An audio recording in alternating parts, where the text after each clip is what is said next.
काफ़ी संख्या में लोगों ने शिरकत किया और बिहार जो बदलाव यात्रा है प्रशांत किशोर जी का, वो 20 से शुरू होने वाला है। उसके पहले यह जो आज की सभा हुई, काफ़ी संख्या में लोग जुटे और जो उम्मीद बिहार के लोगों में जो अंडर करंट चल रहा है, सब कोई कहता है कि नहीं बिहार में परिवर्तन होना चाहिए। तो मैं जहानाबाद जिला के तमाम लोगों को आज सभा सफल बनाने के लिए बधाई, आप सबों को भी बधाई। हमारे बीच सूत्रधार प्रशांत किशोर जी हैं, ये आपको संबोधित करेंगे। आप बहुत बहुत धन्यवाद साथियों। सबसे पहले तो आपका यहाँ आने के लिए शुक्रिया, धन्यवाद। जैसा कि नंदकिशोर जी बता रहे थे, जो यहाँ के प्रभारी हैं संगठन के, बगल के जिला औरंगाबाद के रहने वाले हैं, कि जिन जिलों में मेरी पदयात्रा नहीं हुई है वहाँ पर लोगों के पास जाकर जन स्वराज की जो परिकल्पना है, जो प्रयास है, जो समाज को सिखाने बताने का ये अभियान है, उसको लेकर लोगों के बीच में जाएं और उनके बीच में अपनी बात रखें। उसी के तहत कुछ जिलों में हम लोगों ने तय किया है कि जाकर वहाँ एक छोटी सभा करेंगे। आज उसका ही एक वैसी एक सभा आज आपने अपने जिले में देखी, जो छोटी सी एक सभा थी, जो जहानाबाद से बगल में 10 किलोमीटर दूरी पर थी।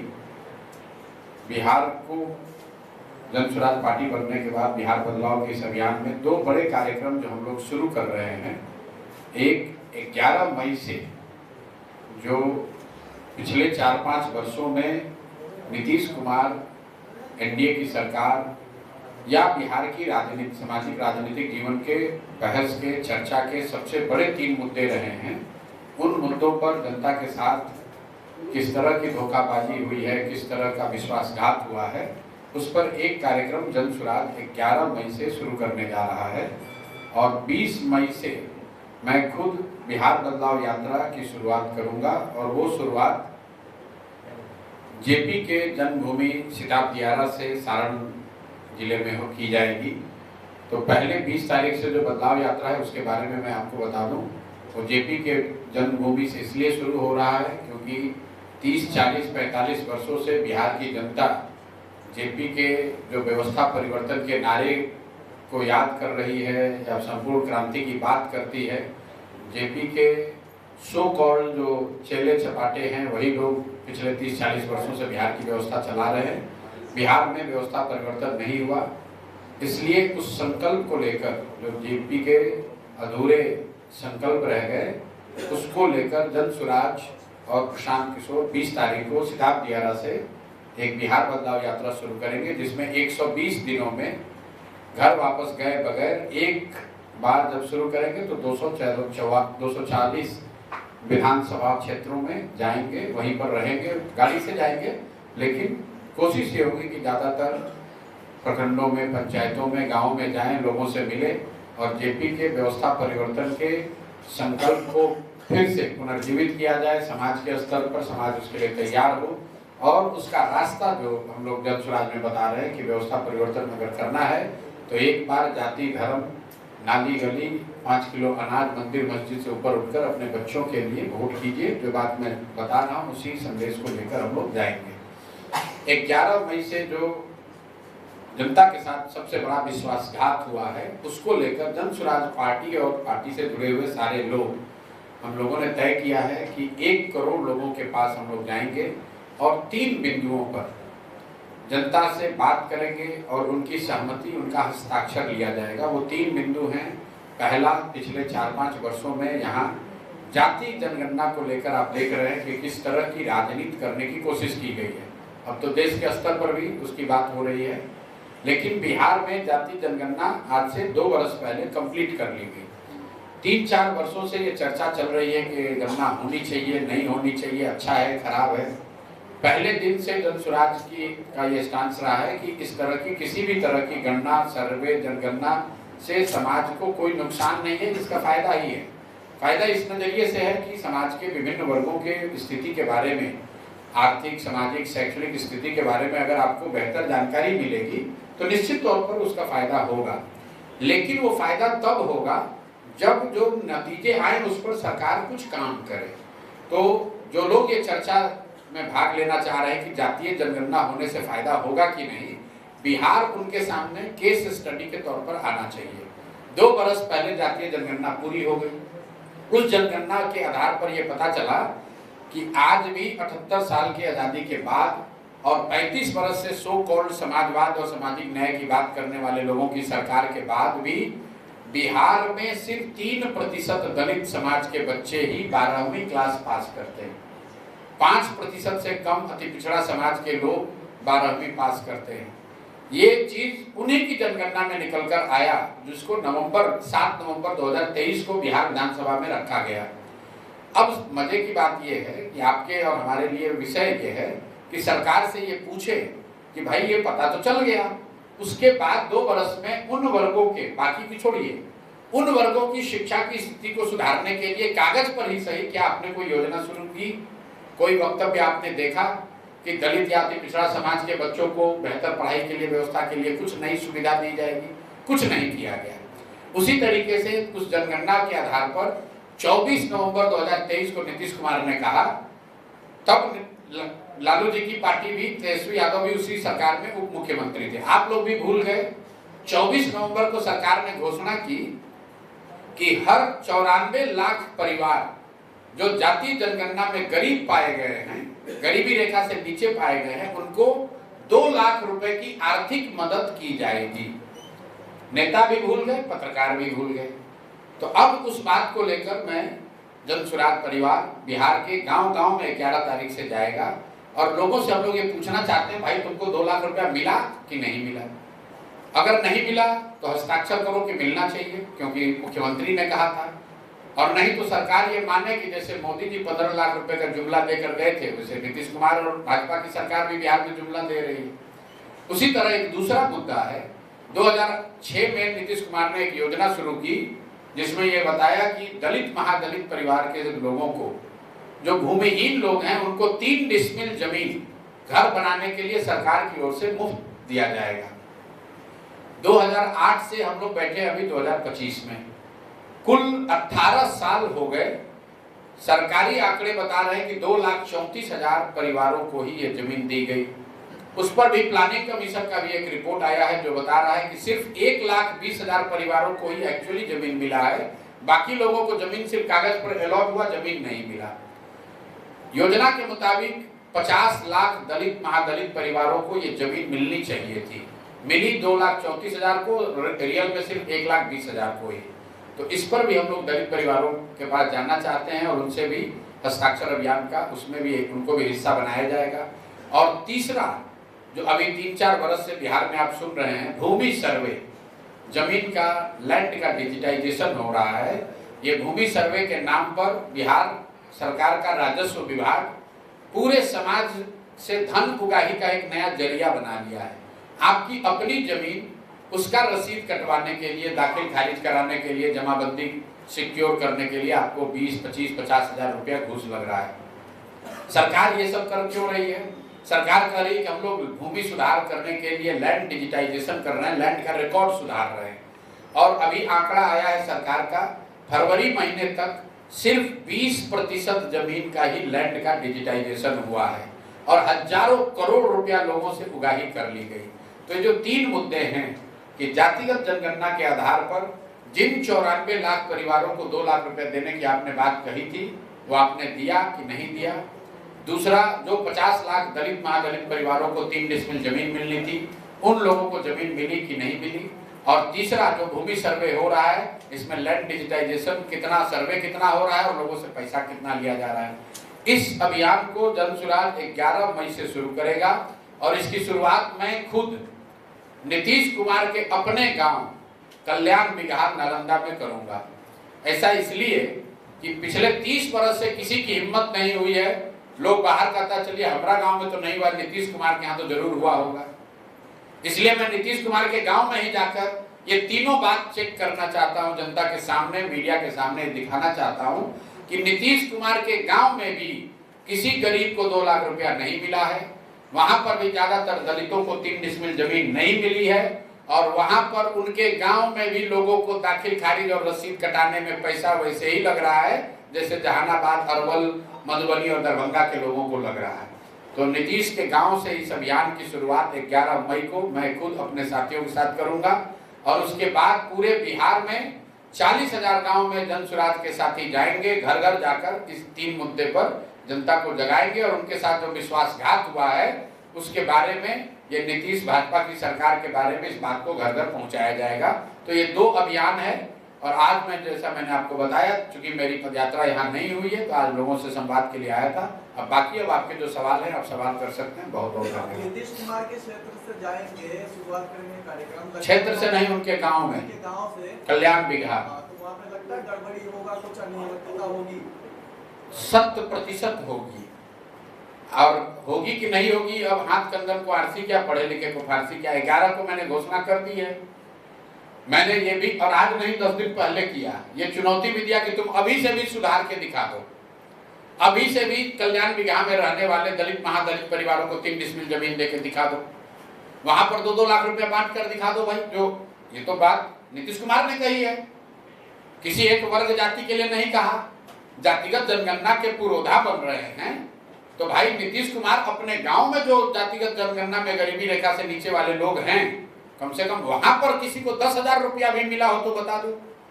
और अगर नीतीश कुमार के गांव के लोग ये बता देंगे कि भैया हम लोग यहाँ भूमि के सर्वे में कोई घूस नहीं लगा है, तो मैं अपनी गलती मान लूंगा। लेकिन इसीलिए तो हम कह रहे हैं भाई पूरे बिहार की बात छोड़िए, हम तो नीतीश कुमार के गांव में जाकर ये दिखा देंगे कि ये तीनों चीज, तीनों विषयों पर जनता के साथ सिरे से विश्वासघात हुआ है। नीतीश के गांव, पूरे बिहार की बात छोड़िए, नीतीश के गांव में भी किसी को 1 रुपया नहीं मिला, किसी भूमिहीन को, ज्यादातर भूमिहीनों को 3 डिसमिल जमीन नहीं मिली और कोई भी किसान जमीन धारक, भूमि धारक ऐसा नहीं है जो जमीन के रिकॉर्ड को सही करने के लिए बिना पैसे के काम करा सके।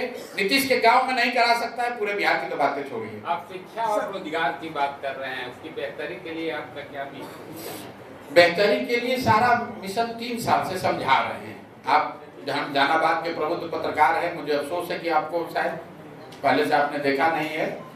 शिक्षा के लिए जो बात बताई जा रही है कि 15 साल से कम उम्र के बच्चे के पढ़ाई के लिए एक नई व्यवस्था बने, उस व्यवस्था को बनाने में 5 से 10 वर्ष लगेगा। मैं उन नेताओं में से नहीं हूं जो ये कहता है कि हमको वोट दीजिए और कल बिहार में शिक्षा व्यवस्था सुधर जाएगी। बिहार की शिक्षा व्यवस्था को सुधारने में अगले 10 वर्ष में करीब 5 लाख करोड़ रुपए की योजना है, वो खर्च किया जाएगा, तब जाकर यहाँ की व्यवस्था सुधरेगी। और उसके तहत हर प्रखंड में 10 विश्व स्तरीय विद्यालय बनाने की बात हम लोग कर रहे हैं। हर साल हर प्रखंड में 1 विद्यालय, नेतरहाट जैसा आपने सुना था, जैसा सरकारी विद्यालय था, उस स्तर का विद्यालय हर प्रखंड में हर वर्ष 1 बनाएंगे, ताकि अगले 10 वर्ष में बिहार के सभी प्रखंडों में कम से कम 10 बेहतर विद्यालय ऐसे हों जहां से पढ़कर लोग डॉक्टर, इंजीनियर, IAS, IPS बनने का सपना देख सके। डॉक्टर, इंजीनियर, IAS, IPS बने ना बने, कम से कम बेहतर नागरिक बनने की उनमें क्षमता हो सके। और वो काम करने में जो 2 वर्ष, 4 वर्ष, 5 वर्ष, 10 वर्ष लगेगा, तब तक के लिए जनसुराज ने ये कहा कि जब तक सरकारी व्यवस्था नहीं सुधरेगी तब तक आप अपने बच्चों को, गरीबों के पास ये अवसर होगा कि आप अपने बच्चों को प्राइवेट स्कूल में भेजिए और उसका रेगुलेटेड फीस परिवार की ओर से, बच्चे की ओर से, सरकार की ओर से भरा जाएगा। क्योंकि अगर बिहार सरकार को स्कूल बनाने, सुधारने में 3 वर्ष लगेगा तो गरीब का बच्चा 3 वर्ष तो बैठा तो नहीं रहेगा। इसलिए कहा गया कि 2025 से अगर आप अपने बच्चे को प्राइवेट स्कूल में भेजना चाहते हैं, भेजिए, उसका खर्च सरकार की ओर से भरा जाएगा। कई लोगों को लगता है सरकार इतना पैसा कहां से लाएगी। भाई 60,000 करोड़ रुपया ऑलरेडी खर्च हो रहा है। सरकारी विद्यालय में जो बच्चा पढ़ता है वो फ्री में नहीं पढ़ता है, वहां पर सरकार को प्रति बच्चे को पढ़ाने का खर्चा प्राइवेट स्कूल के मुकाबले ज्यादा है। कुछ लोगों को ये भी लगता है कि भैया ये अवसर दे दीजिएगा तो हर आदमी प्राइवेट में पढ़ने जाएगा, नहीं जाएगा। अगर आज आपको ये सुविधा दे दी जाए कि पटना में आपका बच्चा साइंस कॉलेज में पढ़ेगा कि प्राइवेट कॉलेज में पढ़ेगा, यहाँ बैठा हुआ हर व्यक्ति कहेगा नहीं भैया साइंस कॉलेज में पढ़ेगा।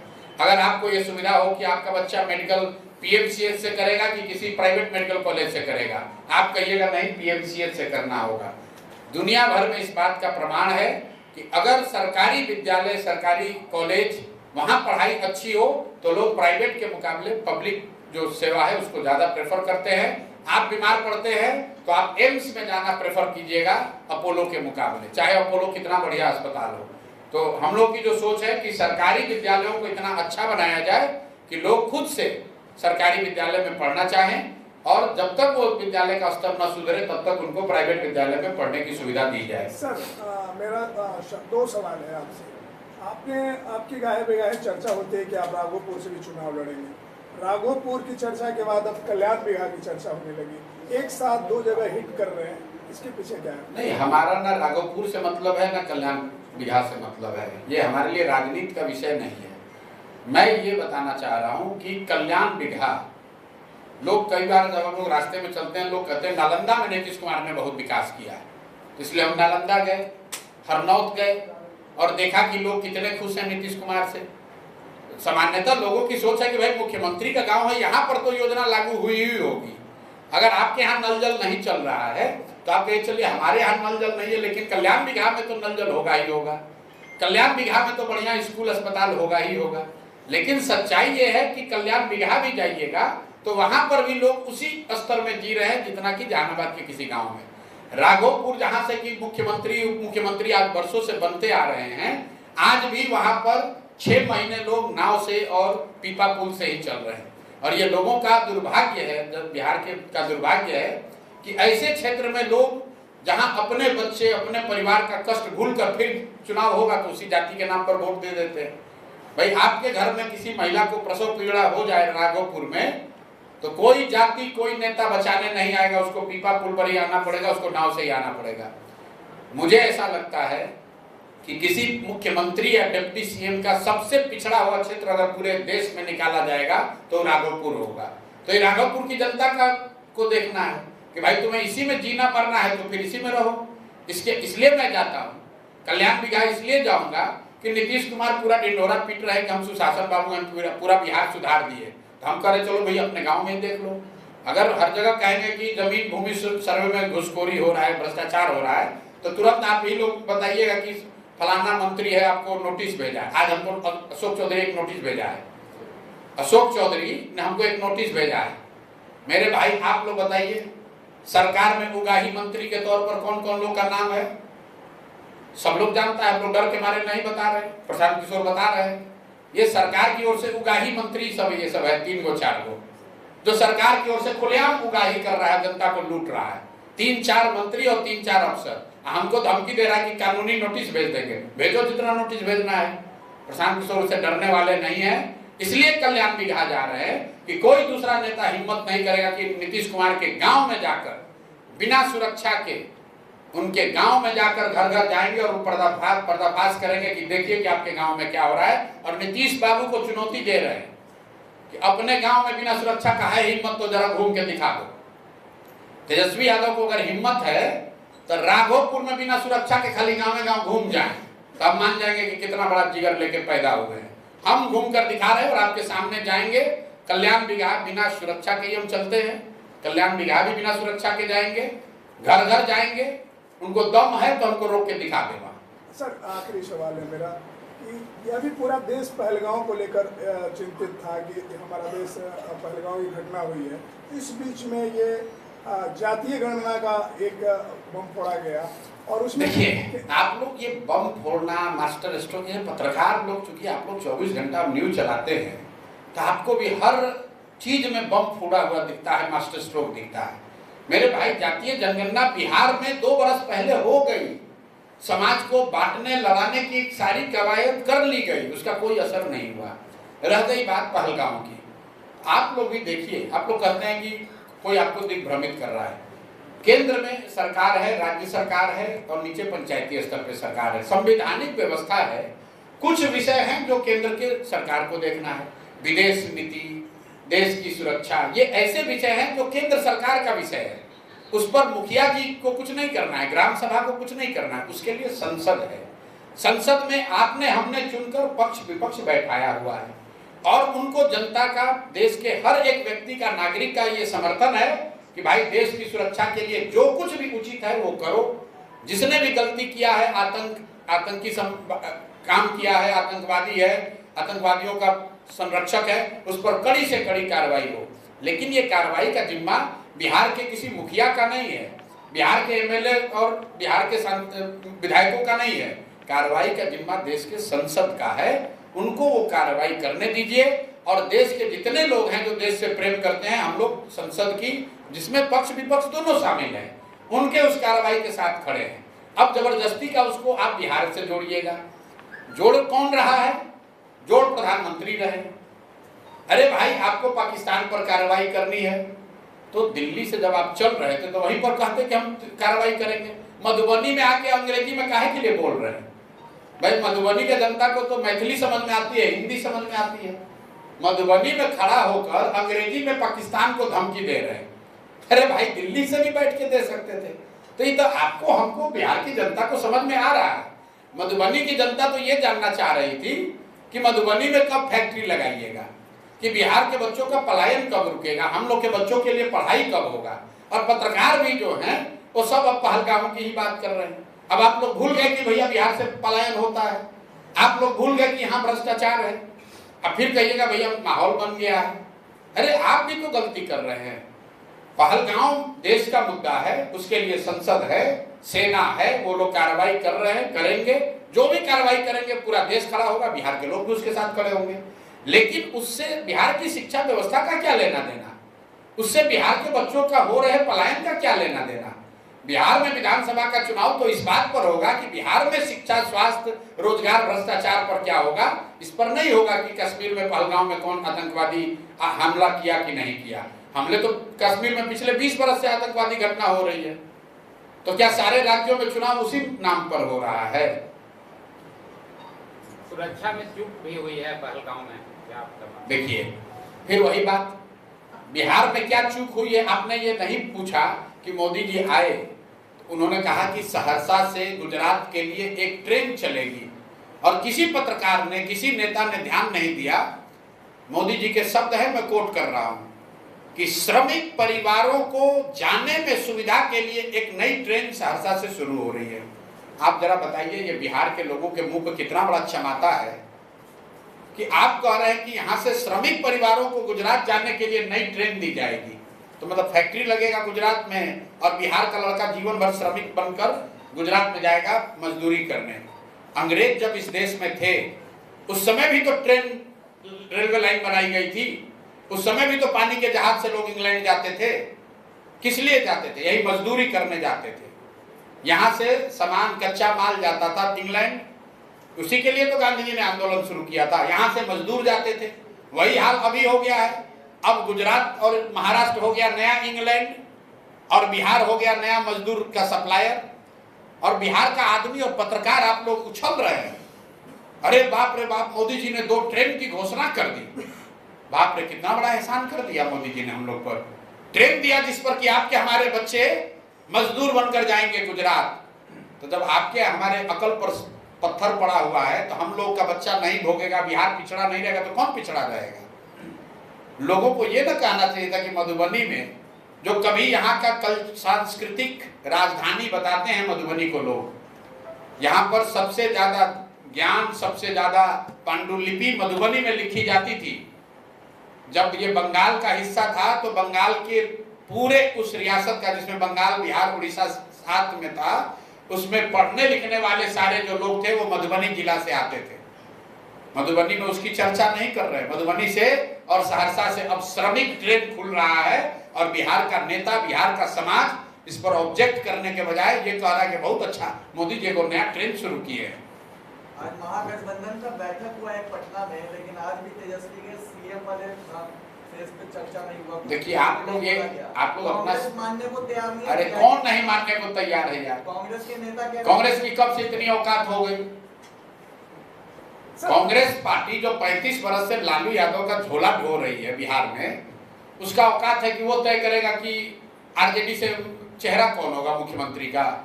आप लोग अपना समय भी जाया करते हैं भाई। जब तक राजद गठबंधन है उसमें उसका चेहरा लालू यादव या उनके परिवार का ही कोई होगा, ये प्रश्न मतलब बिल्कुल जैसे सूरज पूरब में उगता है उस तरह के सत्य है। आप लोग भी जबरदस्ती का कौन होगा सीएम चेहरा, अरे भाई लालू जी के परिवार का ही कोई होगा। लालू जी ने कहा तेजस्वी यादव होंगे तो तेजस्वी यादव होंगे। लालू यादव अगर अपने घर के बनिहार को कहेंगे कि ये होगा तो कांग्रेस उसको भी मानेगी।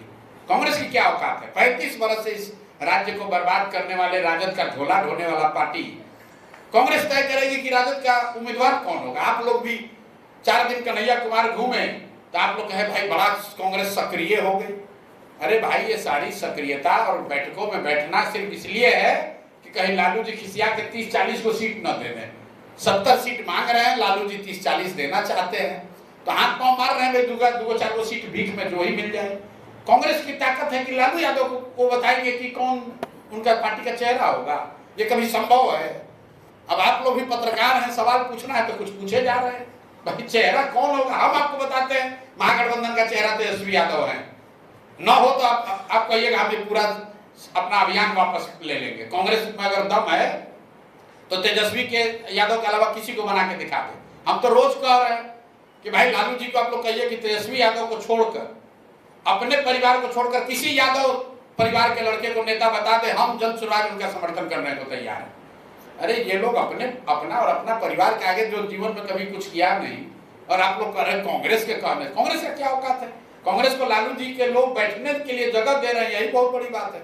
सर केंद्रीय मंत्री चिराग पासवान बोल रहे हैं कि जातीय जनगणना हो लेकिन वो उसके आंकड़े सार्वजनिक नहीं हो, ये क्या है?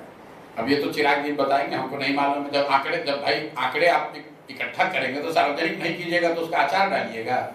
जनता के पैसे से अगर कोई जानकारी इकट्ठा की जा रही है तो आंकड़े पब्लिक में आने चाहिए ताकि लोगों को पता चले कि समाज के किस वर्ग की क्या स्थिति है। हम तो शुरू से कह रहे हैं, जो लोग जातीय जनगणना का विरोध कर रहे थे जाति के नाम पर, तब भी मैंने उनको कहा भाई काहे उछल रहे हो, क्यों परेशान हो रहे हो? जातीय जनगणना होगी तो उन्हीं के मुंह पर तमाचा लगेगा जो 30 वर्ष से समाज को मूर्ख बना रहे हैं सामाजिक न्याय के नाम पर। वो दिख गया जब बिहार में जातीय जनगणना का रिजल्ट आया तो यही तो दिख रहा है कि जो अति पिछड़ा के नाम पर समाज को अगड़ा पिछड़ा करके जो लोग राजनीति कर रहे हैं, लालू नीतीश, 35 साल के इनके शासन के बाद 5% से कम अति पिछड़ा लड़के 12वीं पास कर रहे हैं। अब पूरे समाज को कह रहा है कि हम आरक्षण बढ़ा देंगे। आप बताइए आरक्षण बढ़ाकर जब आपका लड़का 12वीं नहीं पास करेगा तो किस नौकरी में आपको आरक्षण का लाभ मिलेगा? तो ये तो इनका चेहरा एक्सपोज हो रहा है। हम तो इसीलिए पहले दिन से कह रहे हैं कि जातीय जनगणना बिल्कुल होना चाहिए और उसके आंकड़ों पर चर्चा भी होनी चाहिए। नवंबर के बाद आज तक आरजेडी के किसी बैठक में आप जरा बता दीजिए तेजस्वी यादव ने उस पर कोई टिक्का टिप्पणी की हो, कोई चर्चा की हो, या नीतीश कुमार ने कुछ बोला हो? ये भाजपाई अभी कर रहे हैं जातीय जनगणना। जरा इनसे पूछिए कि भाई तुम लोग क्या कर रहे थे 2 वर्ष पहले? जातीय जनगणना जो बिहार में हो गया उस पर तुमने क्या कार्रवाई की? उसके आधार पर केंद्र सरकार ने बिहार के पीछे छूट गए वर्गों के लिए क्या किया? अब फिर वोट लेने के लिए नया कहानी कह रहा है। महाविद्वान अभी राहुल गांधी जातीय जनगणना का झंडा लेकर घूम रहे हैं। आप लोग जरा पूछिए भाई, कर्नाटक में आपकी सरकार है, तेलंगाना में आपकी सरकार है, वहां जातीय जनगणना हो गई, क्या वहां पर जितने पीछे समाज के छूटे हुए वर्ग हैं उन पर कुछ उनका कल्याण हो गया? नहीं हुआ। उन वर्गों के कल्याण के लिए कर्नाटक में तेलंगाना में तुम क्या स्कीम चला रहे हो बताओ जरा। अरे ये सीधा उपाय है कि एक बार मंडल के नाम पर कुछ लोगों ने 10-20 वर्ष राज कर लिया, किसी ने कांग्रेस के नेतृत्व को बता दिया कि भैया आप पिछड़ों का नेता आप बन जाइए, तो जातीय जनगणना का झंडा लेके घूमने लगे। इतना बदहवास हो गया कि आकर बिहार में कह दिया कि जो पीछे जातीय जनगणना हुई थी वो फर्जी था, अब हम आएंगे तो नया कराएंगे। ये भी भूल गया कि भाई जो कराया था उस समय भी तो तुम ही थे। जो पिछला जातीय जनगणना बिहार में हुआ उस समय भी तो सरकार में कांग्रेस थी, उस समय भी तो राहुल गांधी की पार्टी ने ही कराया था। लेकिन बदहवासी में आकर कह गए कि जो पिछला हुआ था वो फर्जी है, हम आएंगे तो इस बार नया कराएंगे। सर विधानसभा चुनाव आप अकेले लड़ेंगे या किसी से गठबंधन भी करेंगे? 243 पर लड़ रहे हैं, उसके आगे कोई सीट है तो उस पर गठबंधन कर लिया जाएगा। कहते कहते हमारा मुंह थक गया। भाई बिहार में 243 पर तो जनसुराज लड़ रही है, उसके आगे अगर किसी परिसीमन में या डिलिमिटेशन में नया सीट आ जाएगा तो उस पर गठबंधन कर लिया जाएगा। ठीक है भैया, बहुत बहुत